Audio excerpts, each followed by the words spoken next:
नमस्कार, मैं कामना मिश्रा एक बार फिर आपके सामने उपस्थित हूँ आज के कार्यक्रम एक मुलाकात में, और आप सभी दर्शकों के लिए फिर एक ख़ास शख्सियत से रूबरू कराने लेकर मैं आई हूँ कामना मिश्रा।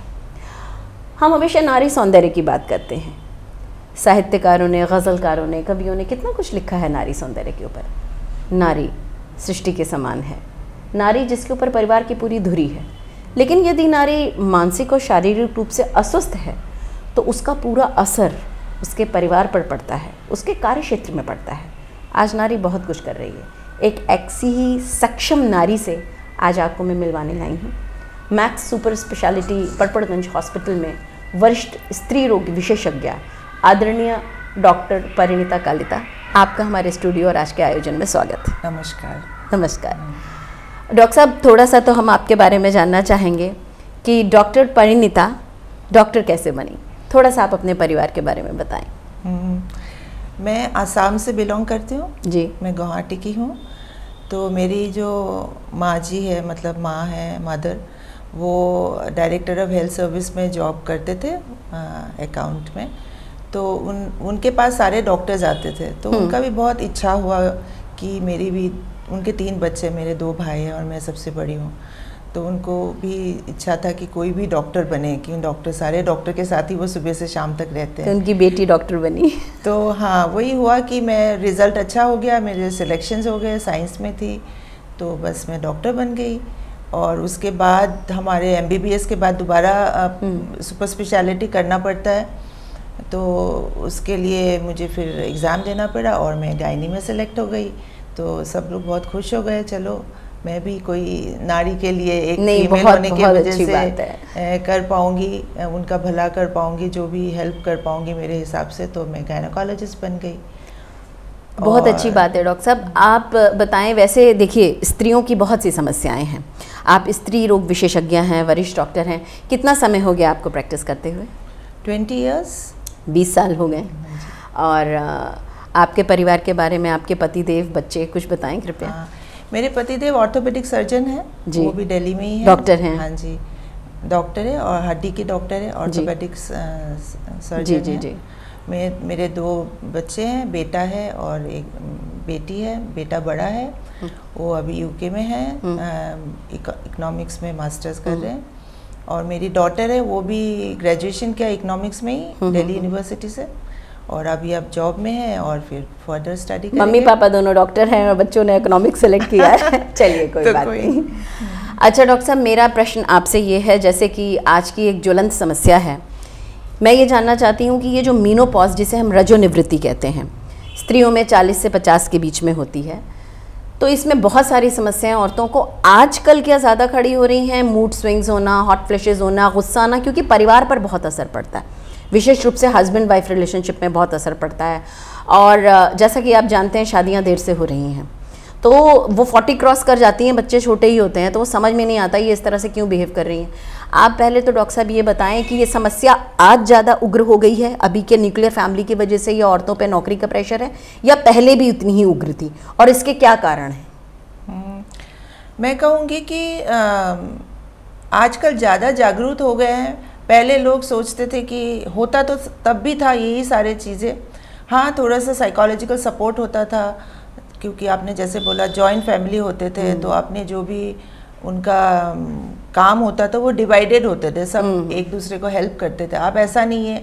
और प्लस जो फीमेल है वो भी वर्किंग हो गए हैं, तो उनको सारे जगह में इक्वली उनका रिस्पॉन्सिबिलिटी बढ़ गया है, कि फैमिली में भी और अपने जो जहाँ पे जॉब कर रहे हैं वहाँ पे भी वो जॉब करना पड़ रहा है। बिल्कुल। तो उनका जो है रिस्पॉन्सिबिलिटी आप पर जितना होगा, स्ट्रेस उतना ज़्यादा होगा, स्ट्रेस ज़्यादा होगा, है ना। और ऊपर से जो मेनोपॉज का जो प्रॉब्लम है, जैसे हमारे हार्मोन्स कम हो जाते हैं, एस्ट्रोजन कम हो जाता है, उसके वजह से काफ़ी सारे शरीर में प्रॉब्लम आ जाते हैं, आपके हार्ट में प्रॉब्लम आते हैं, बोन्स में प्रॉब्लम आते हैं, आपके साइकोलॉजिकल जो कूलनेस है फीमेल का, जैसे बोलते हैं ना, कि सारा हम मैनेज कर सकते हैं, वो उसमें असर आ जाते हैं। तो ऑब्वियसली, और बच्चे जैसे आपने बोला लेट शादी हो गए, तब तक पहले ज़माने में जब तक आपका मेनोपॉज होता था, बच्चे हो जाते थे, बहुएं आ जाते थे। और दूसरी बात है कि बच्चे अपने आप को मैनेज कर सकते थे तब तक। अब ऐसा नहीं है, आपको वो भी, उनको भी मैनेज करना है उसी टाइम पे।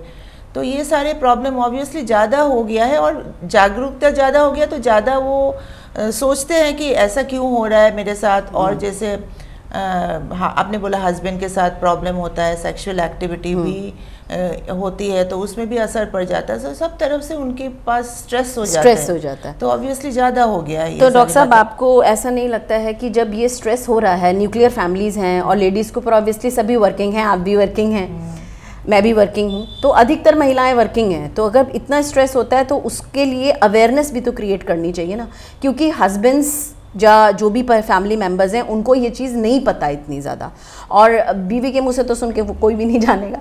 और देखा जाए तो महिलाओं को स्वयं ही अपने शरीर के बारे में नहीं पता है, एकदम से नहीं पता है। तो पहले तो आप बताएं कि रजोनिवृत्ति की, मेनोपॉज की सही एज क्या है, और फिर उसके सिम्टम्स एक्चुअली क्या हैं?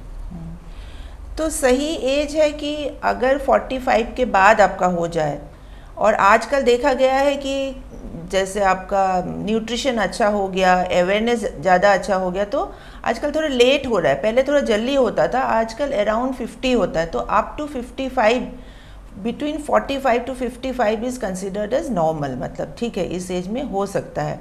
उसके पहले अगर हो जाए तो सिम्टम्स भी ज़्यादा होता है और उनकी फैमिली में प्रॉब्लम भी ज़्यादा हो जाती है।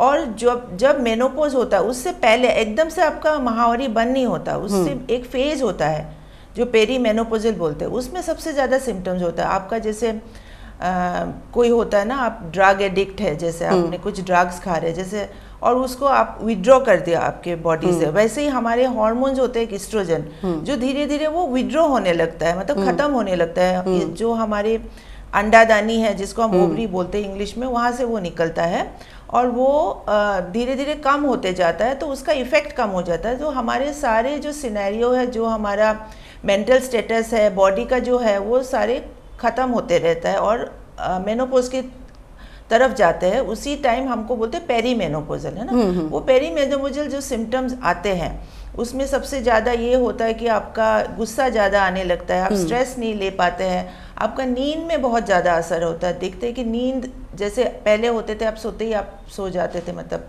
जैसे बिस्तर पे। आजकल ऐसा नहीं होता, साउंड स्लीप नहीं आता, गहरी नहीं आता, और नींद आता नहीं है, आने में भी बहुत टाइम लगता है। उसके वजह से अगले दिन आप थके थके रहते हो, आपका मेंटल स्ट्रेस रहता है, इरिटेशन रहता है। सेकेंडली आपका जो है, जो मसल है वो वीक हो जाते हैं, आपके बोन्स वीक हो जाते हैं, आपके हार्ट में असर पड़ता है, जो पेरी मेनोपॉज से ही वो शुरू हो जाता है। एकदम से बंद होते ऐसा नहीं होता, मतलब उसका आप सोच लीजिए 8 से 10 साल, जैसे आप 40 इयर्स क्रॉस कर जाते हैं उसी टाइम आपका ये सारा सिम्टम्स आना शुरू हो जाता है। तो मैं कहूँगी कि 45 के बाद हो तो वो एग्रेवेट होने लगता है। हाँ, वो हेल्दी होता है। 45 से पहले हो तो अनहेल्दी है इनफैक्ट, कि आपको सपोर्ट, और ज़्यादा सपोर्ट की ज़रूरत पड़ती है।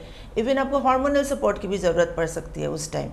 अच्छा डॉक्टर साहब, आजकल तो जो मेनोपॉज है बहुत जल्दी हो रहा है, लेट 30s में हो रहा है, तो ये एबनॉर्मल है ना? नहीं, ऐसे नहीं कहूँगी, सबको हो रहा है। इनफैक्ट मेनोपॉज आजकल लेट ही हो रहा है, जल्दी तो नहीं होता है।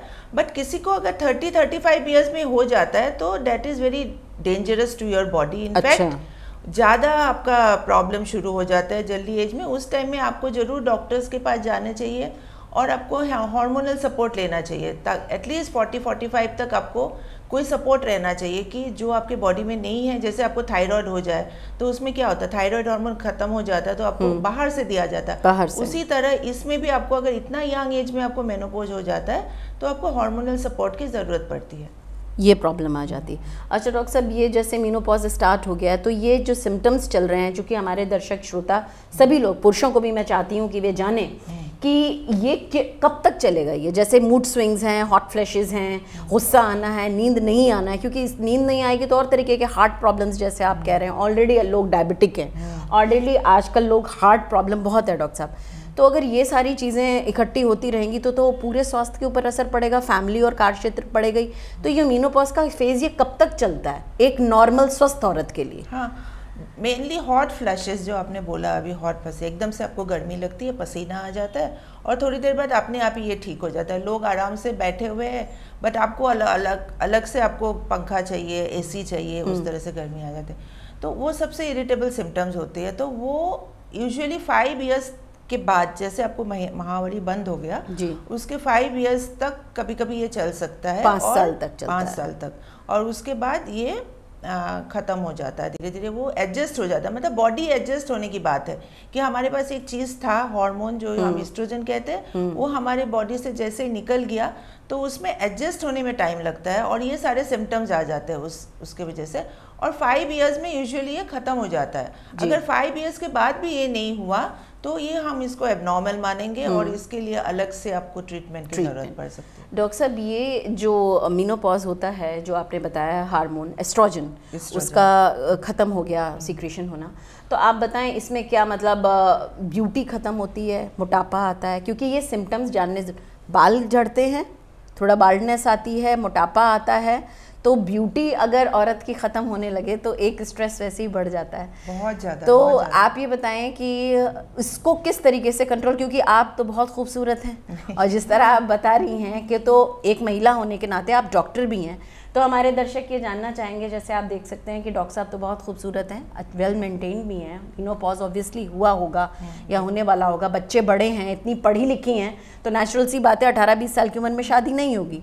तो पहले तो आप हमारे दर्शकों को बताएं कि आपने अपनी सुंदरता को कैसे मेंटेन किया हुआ है, क्या करें महिलाएं, क्योंकि जो सेलिब्रिटीज़ होते हैं, बहुत फिल्म स्टार्स, उनसे हमारी महिलाएं, जो दर्शक श्रोता हैं, वो नहीं रिलेट कर पाएंगे। वो महिलाएं जो समाज में से, क्योंकि आप कामकाजी हैं, आप डॉक्टर हैं, आपका डॉक्टर का, टीचर का रिटायरमेंट कभी नहीं होता, और गायनेकोलॉजिस्ट हैं तो बच्चे हमेशा ही पैदा होते रहेंगे, आप हमेशा ही 24/7 आपकी ड्यूटी रहती है। स्ट्रेस तो आपके ऊपर भी है, आपके पति देव डॉक्टर हैं, उनका भी लाइफस्टाइल बहुत हेक्टिक होगा, आपके बच्चे इतने बड़े हुए, इस दौरान जब आपके ऊपर असर हुआ, आपने अपने हेल्थ को, मीनोपॉज को कैसे मेंटेन किया? कृपया टिप्स दें तो हमारी दर्शक रिलेट कर पाएंगे। बताएं डॉक्टर साहब। तो सबसे इम्पॉर्टेंट है आपका जो मेंटल स्टेटस है, उसको आपको एक्सेप्ट करिए कि मुझे तो अभी मेनोपॉज में आना ही है। आप पैदा हुए हैं तो एक फेज़ के बाद आप जाएंगे, नंबर 1। नंबर 2, आपको कॉन्शियस होना है कि जैसे मैं 40 इयर्स क्रॉस कर चुकी हूँ, अभी मेरा मेनोपॉज आने वाले हैं, तो मुझे किस किस चीज़ों में ध्यान देना है। एक तो आपको physical activity, 30 minutes of walk, exercise, कोई भी ऐसा कार्डियो एक्सरसाइज आपको करना बहुत ज़रूरी है, क्योंकि 40 इयर्स के बाद ही आपकी सारी प्रॉब्लम यूजुअली शुरू हो जाए, डायबिटिक होना, हाइपरटेंसिव होना और ये सारी चीज़ें। सेकेंड, जैसे इन्होंने बोला कि ब्यूटी कम हो जाता है, उसमें क्यों होता है? क्योंकि हमारे स्किन बिल्कुल लैक्स हो जाता है, हमारे झुर्रियाँ आने लगते हैं, जो हम कहते हैं, हमारे फेस में जो टाइटनेस रहता है वो नहीं रहता, हमारे जो मसल का जो टाइटनेस रहता है, जो स्ट्रेंथ रहता है मसल का, वो गायब हो जाता है, जिसकी वजह से आपका ब्यूटिफिकेशन कम हो जाता है। तो आपको बहुत ज़रूरी है, खाली वॉक करने से ही आपको नहीं होगा, आपको मसल स्ट्रेंथनिंग एक्सरसाइज करना बहुत ज़रूरी है। आप योगा करिए या पुशअप करिए या कोई वेट ट्रेनिंग एक्सरसाइज करिए, कुछ ना कुछ करना आपको ज़रूरी है। खाली वॉक करने से या खाली आपको कार्डियो करने से आपका कंट्रोल नहीं होगा, और मसल को जो आप जब तक स्ट्रेंथ नहीं रखोगे, आपका बोन्स वीक हो जाएगा। ऐसा नहीं है कि कहते कि बोन्स वीक हो जाता है तो हमें कैल्शियम लेना है, बहुत 1-2 लीटर दूध पीना है, ऐसा नहीं है। क्योंकि जब तक आपका मसल कंट्रोल, स्ट्रेंथ मेंटेन रहेगा, तभी आपका जितना कैल्शियम आप लेते हो वो बोन्स के अंदर रहेगा और बोन्स का स्ट्रेंथ रहेगा। तो नंबर 2 आपका, एक हो गया आपका कार्डियो एक्सरसाइज, सेकेंड हो गया आपका मसल स्ट्रेंथनिंग हो गया, थर्ड हो गया आपको मेडिटेशन या कुछ भी इस तरह से आपको करना है जो आपको माइंड को कूल रहना है। क्योंकि आपके 3 चीज़ों में आपको फ़र्क पड़े, एक आपका ब्यूटिफिकेशन बोला, स्किन रिलैक्स हो गया, आपका बोन्स वीक हो गए हैं, आपका जो काम करने की क्षमता है, जो आपका एनर्जी लेवल है वो कम हो जाता है। तो आपको बहुत ज़्यादा माइंड, उसके ऊपर आपको माइंड को कंट्रोल में रखना है, क्योंकि आपको पता है आप थोड़ी दिन में आपका ये होना ही है, आपको इरिटेशन बढ़ जाएगा, नींद नहीं आएगा, गुस्सा आएगी छोटी छोटी बातों में, दुख होगा, आपको रोना आएगा, पता नहीं क्या क्या होगा। तो आपको माइंड को, और ये सब आप अपने खुद ही कर सकते हो, क्योंकि जो आप एनवायरनमेंट में रह रहे हो उसमें तो आपको कोई हेल्प नहीं करेगा, मतलब उनको पता ही नहीं आपके अंदर क्या हो रहा है। सेम एनवायरनमेंट में आपको करना है कि बच्चे हैं, जॉब है, पतिदेव है, सब तरह के स्ट्रेस है, उसमें आप अपने आप को कैसे कूल रख पाओ, उसके लिए आपको मेडिटेशन करना बहुत ज़रूरी है। और फोर्थ, आपको एक फ्रेंड सर्कल होना चाहिए जिसमें आप ना ओपन अप कर सके, कुछ भी बात शेयर कर सके। हर चीज़ आप अपने फैमिली मेंबर के साथ शेयर नहीं कर सकते हो, तो आपका एक रिक्रिएशनल एक्टिविटी आपके पास होना चाहिए जो आपको करके अच्छा लगे। डांस करना है आपको, गार्डनिंग करना है आपको, या कहीं बाहर जाके घूमना है फ्रेंड के साथ, एक अपना पर्सनल टाइम होना चाहिए आपके लिए, एटलीस्ट वीक में 1 आवर के लिए, 2 आवर्स के लिए, जिसे मी टाइम कहते हैं डॉक्टर साहब अपने लिए। जो मी टाइम है वो टाइम रखना। आप ये सेल्फिशनेस नहीं है, ये आप अपने आप को हेल्दी रखने के लिए कर रहे हो, ताकि आप अपने फैमिली को सपोर्ट कर। जब तक आप हेल्थ नहीं रहेगा आपका, आप दूसरों को क्यों सपोर्ट करोगे? तो ये जो मी टाइम है, this is not selfish, this is just to help others, all your family members, all your work place. तो ये 4 चीज़ें आपको होना बहुत ज़रूरी है। और ऑब्वियसली आपका खान पान बहुत इंपॉर्टेंट है। इस टाइम में आपका जो मेटाबॉलिज्म है वो बहुत कम हो जाता है। आप 20-30 ईयर्स में कितना भी खाओ वो पच जाता है, जो हम कहते हैं ना, वो एनर्जी में कन्वर्ट हो जाता है। अभी हमारा मेटाबॉलिज्म बहुत स्लो हो जाता है। आप इतना भी खाओगे तो वो ज़्यादा फैट में कन्वर्ट हो जाएगा। तो कार्ब्स जो है, जो हम रोटियाँ खाते हैं, दलिया खाते हैं और चावल खाते हैं, और आप ब्रेड खाते हैं, मैदा खाते हैं, बिस्किट खाते हैं, ये सारे बहुत कम कर देना है। प्रोटीन्स है, क्योंकि मसल के लिए प्रोटीन चाहिए, वो बहुत ज़्यादा ज़रूरी है। जो वेजिटेरियन है उनके पास प्रोटीन्स क्या होता है? दाल होते हैं, चने, राजमा, दलिया, ये सोयाबीन खा सकते हैं डॉक्टर साहब। सोयाबीन बहुत अच्छा प्रोटीन का अच्छा मुझे याद दिलाया कि सोयाबीन में ना फाइटोएस्ट्रोजेंस होता है, जो हमारा एस्ट्रोजन खत्म हो गया उसको हेल्प करता है, मतलब शरीर में रहने के लिए। तो सोयाबीन खाना बहुत जरूरी है।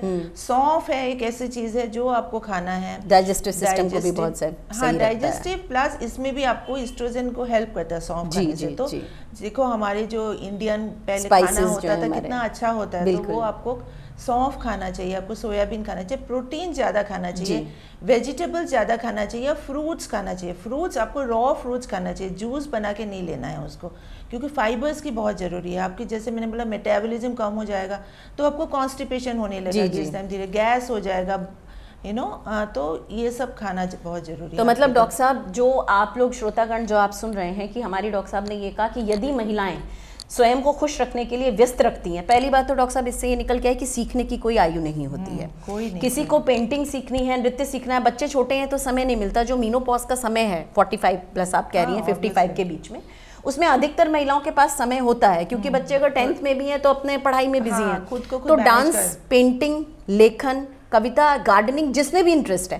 तो पहले तो डॉक्टर साहब देखिए, अब मैं नहीं कह रही हूँ, एक क्वालिफाइड सीनियर गायनेकोलॉजिस्ट डॉक्टर साहब आपसे कह रही हैं, आप उनकी बात को तो सुनेंगे। तो कृपया यदि आपकी पत्नी कहती हैं कि मुझे संगीत सीखना है, मुझे पेंटिंग सीखनी है, तो उन्हें सीखने दीजिए, क्योंकि अगर आप मानसिक रूप से स्वस्थ हैं तो शारीरिक रूप से स्वस्थ रहेंगे। बाकी डॉक्टर साहब ने कहा अपने समय को ठीक से प्रयोग कीजिए, शौक पालिए और अपने को फिजिकली फिट रखिए, योगा कीजिए। अगर आप एक जगह बैठे रहेंगे तो ऑलरेडी बहुत सारी प्रॉब्लम्स होंगी। मानसिक रूप से ज़्यादा सोचिए मत, और एक जिसे कहते हैं ना संतुलित पौष्टिक आहार लीजिए, जो एक बैलेंस डाइट होती है, न्यूट्रिशन बैलेंस डाइट, यानी कि संतुलित पौष्टिक आहार का नियमित रूप से सेवन, और ये जंक फूड वगैरह से थोड़ी दूरी बना के रखना है। बिल्कुल। और उदाहरण आपके सामने है, आप देख रहे हैं कि एक डॉक्टर से ज़्यादा हेक्टिक लाइफस्टाइल, अधिक व्यस्त दिनचर्या किस महिला की होगी, जो स्वयं एक माँ हैं, एक पत्नी हैं, एक बहू हैं, एक डॉक्टर हैं। उसके बाद आप उनके सौंदर्य को देख रहे हैं, मुस्कुराते हुए चेहरे को देख रहे हैं, तो उदाहरण आपके सामने ही है। और इसी प्रकार की चीज़ों से डॉक्टर साहब आपने अपने को, जब सुंदरता मेंटेन रहेगी, मानसिक रूप से स्वस्थ रहेंगे, व्यस्त रहेंगे, तभी आपका बाहरी सौंदर्य भी आपको और कार्यक्षमता भी। सेटिस्फेक्शन होना है। सुबह उठ के आप जब मिरर देखते हो तो खुश लगना चाहिए, खुद को स्माइल करना चाहिए। Smile is very important. और स्वीकार करें जो आपने कहा, स्वीकार करें, स्माइल करें, एक्सेप्ट करें। ये लाइफ का डिफरेंट फेज है, हर फेज में आप जा पा रहे हो, मतलब you are lucky to reach to that stage, मतलब वहाँ तक पहुँचना भी आपका एक लकी है। बहुत सारे लोग वहाँ तक पहुँचते ही नहीं, इतनी सारी बीमारियाँ हो जाती है। आप अगर हेल्दी होके वहाँ तक पहुँच रहे हो तो उसको आप एक्सेप्ट करिए और उस फेज को आप जिए और एंजॉय करके जिए। अच्छा डॉक्टर साहब, एक बात मैं आपसे और पूछना चाह रही हूँ, आजकल ये चीज़ बहुत चली है कि मेनोपॉज में सुनने में आया रजोनिवृत्ति में कि यूट्रस रिमूवल हो जाता है। ये किस स्थिति में और क्यों होता है, क्योंकि इतना ज़्यादा कैसे हो रहा है? मतलब मैं तो अक्सर ही सुनती रहती हूँ, आपके पास तो बहुत केसेस आते होंगे। डॉक्टर साहब थोड़ा सा बताएं, क्योंकि ना महिलाएं भी थोड़ा घबराई हुई हैं, हर दूसरे घर में ये हो रहा है। जैसे सिजेरियन डिलीवरीज बहुत कॉमन होगी, सिजेरियन।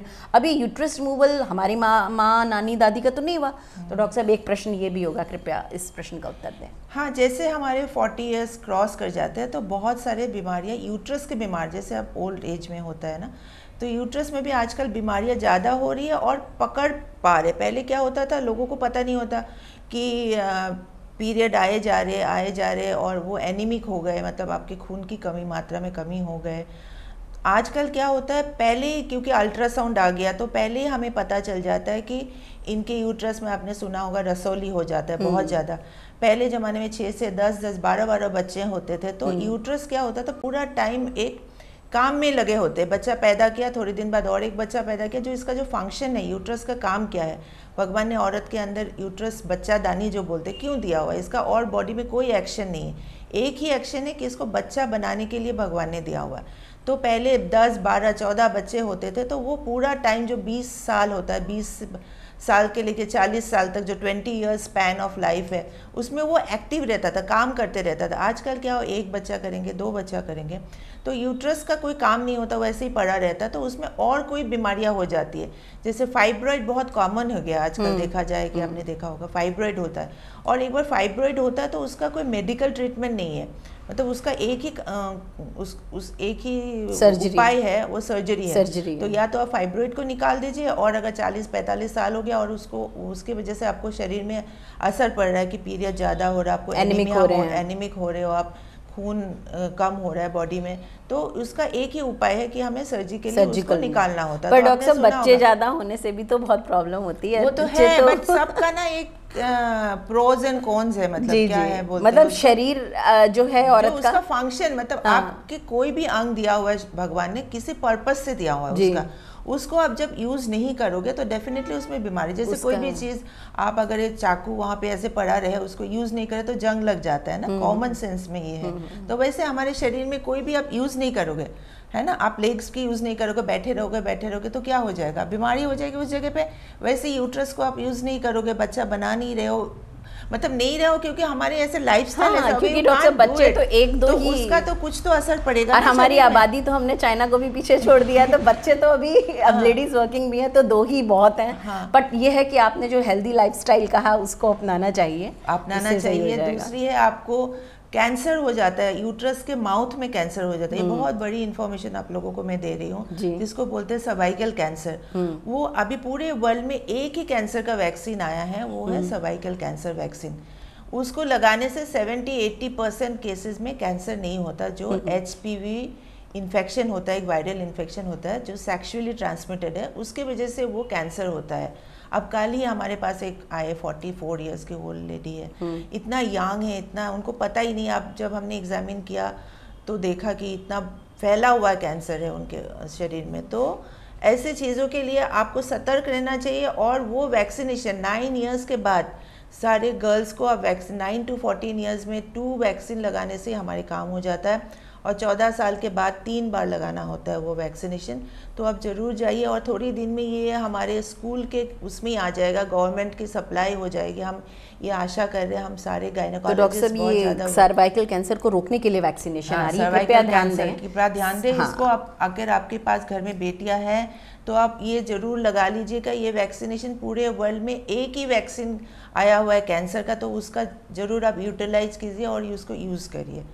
बहुत ही आपने ज्ञानवर्धक जानकारी हमको दी, बहुत आवश्यक आपने बातें सुनी होंगी। डॉक्टर साहब, एक अंतिम प्रश्न मैं आपसे पूछना चाहती हूँ। जिस तरह का आपने हार्मोनल चेंजेस बताए, क्या पुरुषों में भी मीनोपॉज आता है? क्योंकि मेन मीनोपॉज भी सुना है, उनके अंदर भी क्या, क्योंकि जैसे बार्डनेस है या और चीज़ें, तो इसके बारे में, क्योंकि हमारे यहाँ ये कहावत है ना कि पुरुष तो कभी बूढ़ा नहीं होता और औरतें बूढ़ी हो जाती हैं क्योंकि मीनोपॉज होता है। तो क्या ये बात सच है कि आदमियों में या पुरुषों में भी मीनोपॉज होता है? थोड़ा सा बताएं। एग्जैक्टली तो ऐसा नहीं कह सकते। उनका जो टेस्टोस्टेरोन हार्मोन होती है वो ऐसा नहीं है कि वो ख़त्म हो जाता है, उनका तो रहता ही है। गॉड ब्लेस मैन को सारे ब्लेसिंग्स दिया हुआ है, फीमेल को कहा जाए तो सारे प्रॉब्लम हमें दिया हुआ है, क्योंकि बोलते फीमेल शक्ति क्या हाँ, बोलते हो, शक्ति स्वरूपा है नारी, शक्ति स्वरूपा है और वो सब झेलती है, तो हमें शक्ति दिया हुआ है तो झेलने का भी वो दिया हुआ मतलब है, हमें दर्द ज्यादा दिया है प्रकृति ने। उनका ऑब्वियसली कम हो जाता है, टेस्टोस्टेरोन लेवल कम हो जाता है, पूरा खत्म तो नहीं होता, वो भी एक टाइप ऑफ मेल मेनोपॉज में जाते हैं, बट वो बहुत लेट जाते हैं, 55-60 ईयर्स के बाद आप कह सकते हो। बॉल्डनेस तो होता है, वो तो ऐसा नहीं कि सबको ही होता है, बट उसका भी और बहुत जेनेटिक प्रॉब्लम भी होता है, प्रॉब्लम है, ये ऐसा नहीं कि मेनोपॉज के वजह से हो रहा है। चलिए डॉक्टर साहब, बहुत ही आपने ज्ञानवर्धक जानकारी दी, और सबसे बड़ी बात है कि जब हंसती मुस्कुराती हुई स्वस्थ डॉक्टर हमारे सामने बैठी हैं, जिन्होंने आपके मेडिकल प्रॉब्लम जो है उसका भी आपने उत्तर दिया है, और आपने जो बताया है उन चीज़ों को नोट कीजिए। 9 से 14 वर्ष की जो बच्चियां हैं उनको सर्वाइकल कैंसर से बचाने के लिए जो डॉक्टर साहब वैक्सीन कह रही हैं वो वैक्सीनेशन करवाइए, जो कि कॉमन हो जाएगा बहुत जल्दी। उसके बाद भी 26 ईयर्स तक भी आप लगा सकते हो, पर इसको जरूर लगाइए, बिल्कुल बचने के लिए। देखिए, महिला और पुरुष दोनों ही परिवार की इकाई हैं, समाज की इकाई हैं। यदि औरत बहुत झुंझला रही है, उसको बहुत ज़्यादा प्रॉब्लम हो रही है, तो कार्य क्षेत्र से ज़्यादा तो घर के ऊपर असर पड़ता है, जिसको पति और बच्चे ज़्यादा झेलते हैं। तो इसलिए डॉक्टर साहब, मुझे ऐसा लगता है कि वर्कशॉप्स और होनी चाहिए मेनोपॉज के इशू को एड्रेस करने के लिए, जिसमें हम परिवार के पुरुष जो सदस्य हैं उनको भी बुलाएं, जहां हमारी डॉक्टर साहब जैसे सक्षम डॉक्टर बैठें और बताएं कि यदि बहुत मूड स्विंग्स हो रहे हैं तो घर में कलेश बढ़ाने की बजाय पुरुष भी और बच्चे भी इस बात को समझें कि ये एक हार्मोनल चेंज है, किसी में ज़्यादा एग्रीवेट होता है तो उसको प्यार से समझाया जाए। ये लड़ाई झगड़ा, डोमेस्टिक वायलेंस और तलाक, क्योंकि सब चीज़ें इंटर रिलेटेड होती हैं, सब चीज़ें जुड़ी हुई होती हैं, तो थोड़ी सी सेंसिटिविटी हो। मुझे लगता है अवेयरनेस की कमी है, लोग पढ़े लिखे हैं लेकिन इस चीज़ के बारे में ज़्यादा नहीं पता है। तो डॉक्टर साहब, ऐसी वर्कशॉप सोचते हैं कि माँ है तो माँ को बीमारी कैसे हो सकती है, मतलब शी इज द मोस्ट, और पत्नी है तो वो झुंझलाएगी, पत्नी की तो सुननी नहीं है। वही तो। आपके पतिदेव कैसे हैं वो बताएं। वो बहुत सेंसिबल है, केयरिंग है, डॉक्टर है, शायद इनको ज़्यादा पता है, ऑलवेज हेल्पफुल, मुझे कभी भी कोई भी प्रॉब्लम हो तो बहुत ज़्यादा हेल्प करते हैं। बहुत बहुत धन्यवाद डॉक्टर साहब आपका, इतनी उपयोगी जानकारी हमें देने के लिए।